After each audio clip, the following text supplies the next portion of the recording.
मार्च 2026। दुनिया ने पिछले कुछ दिनों में वो देखा है जो शायद हमने वर्ल्ड वॉर टू के बाद से नहीं देखा था। अफगानिस्तान और पाकिस्तान का युद्ध, ईरान के सुप्रीम लीडर अली खमीनी की मौत की खबरें, अमेरिका और इसराइल का ईरान पर डायरेक्ट अटैक और बदले में ईरान के पूरे गल्फ रीजन पर missiles Barsana. Kuwait, Qatar, Bahrain, कोई भी ऐसा मेजर गल्फ कंट्री नहीं बचा जहाँ पे कि ईरान ने अपने मिसाइल या ड्रोन ना भेजे हो। अरे यहाँ तक कि दुबई भी सेफ नहीं रहा यार। Habibi, come to Dubai.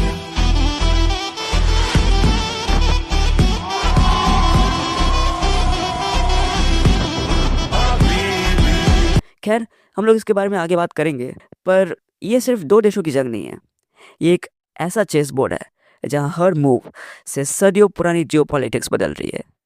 लेकिन क्या आपको पता है कि इस पूरे कियोस्क में सबसे बड़ा सबक कहाँ छुपा है? वो छुपा है हमारी अपनी हिस्ट्री में, चाणक्य की अर्थशास्त्र में। कैसे? चलिए इस वीडियो में बात करते हैं। तो फिर आपने अक्सर सुना होगा, दुश्मन का दुश्मन दोस्त होता है। लेकिन चाणक्य ने इससे कहीं ज्यादा गहरा कुछ कहा था। उनका मंडला थ्योरी। चाणक्य के मुताबिक आपका पड़ोसी आपका नेचुरल एनिमी होता है और उस पड़ोसी का पड़ोसी आपका नेचुरल फ्रेंड। अब इसे आज के सिनेरियो में देखिए। ईरान के लिए इजराइल उसका पड़ोसी नहीं है, लेकिन उनके इंटरेस्ट्स टकराते हैं। अमेरिका, जो हजारों मील दूर है, वो इस मंडला में एक उदासीना या न्यूट्रल पावर हो सकता था, लेकिन आज वो एक मध्यम यानी इंटरवेनर बन चुका है। चाणक्य ने सिखाया था कि किसी भी राजा को तब तक जंग में नहीं कूदना चाहिए जब तक उसकी अपनी सप्तंगा मतलब कि 7 पिलर्स ऑफ स्टेट मजबूत ना हो। ईरान ने शायद यही गलती कर दी। अपने इंटरनल इकोनॉमिक क्राइसिस के बीच इसराइल और अमेरिका से डैग भिड़ना चाणक्य की नीति के खिलाफ है। इंडियन हिस्ट्री हमें सिखाती है कि जब भी वेस्ट एशिया मतलब कि मिडिल ईस्ट में आग लगती है, उसका धुआं भारत तक ज़रूर पहुंचता है।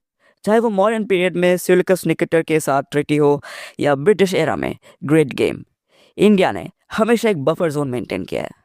आज भी भारत वही कर रहा है। हमने ना इसराइल का साथ देकर ईरान से दुश्मनी ली है, ना ईरान का साथ देकर अमेरिका से। इसे कहते हैं स्ट्रेटेजिक ऑटोनॉमी। चाणक्य ने कहा था कि एक समझदार राजा वही है जो दो लड़ते हुए हाथियों के बीच नहीं आता, बल्कि उनके ठगने का इंतजार करता है ताकि वो अपनी शर्तों पर पीस नेगोशिएट कर सके। लेकिन अब आते हैं उस कड़वे सच पर जिसे बहुत लोग इग्नोर कर रहे हैं। हमने हमेशा दुबई और यूएई को एक सेफ हेवन माना है, एक ऐसी जगह जहाँ सिर्फ पैसा और लग्जरी है, जंग नहीं। लेकिन पिछले कुछ दिनों में सब कुछ बदल गया। ईरान के ड्रोन्स ने दुबई इंटरनेशनल एयरपोर्ट को टारगेट किया। जबल अली पोर्ट के पास धमाके हुए। पहली बार दुबई के लोगों को इमरजेंसी अलर्ट्स मिले कि सीक इमीडिएट शेल्टर। अरे यहाँ तक कि बुर्ज खलीफा, बुर्ज अल अरब भी सेफ नहीं है यार, जहाँ पे कि इतना टूरिज्म आता है। भाई मैं जब दुबई गया था तब मैं वहाँ पे गया था। खैर छोड़ो, हिस्ट्री हमें बताती है कि जब जियो पॉलिटिकल बाउंड्रीज धुंधली होती है तो न्यूट्रल ग्राउंड्स सबसे पहले खतरे में आते हैं। दुबई की पूरी इकोनॉमी उसके सेफ्टी इमेज पर टिकी है। अगर वहाँ मिसाइल्स गिरने लगे तो दुनिया का फाइनेंशियल मैप ही बदल जाएगा।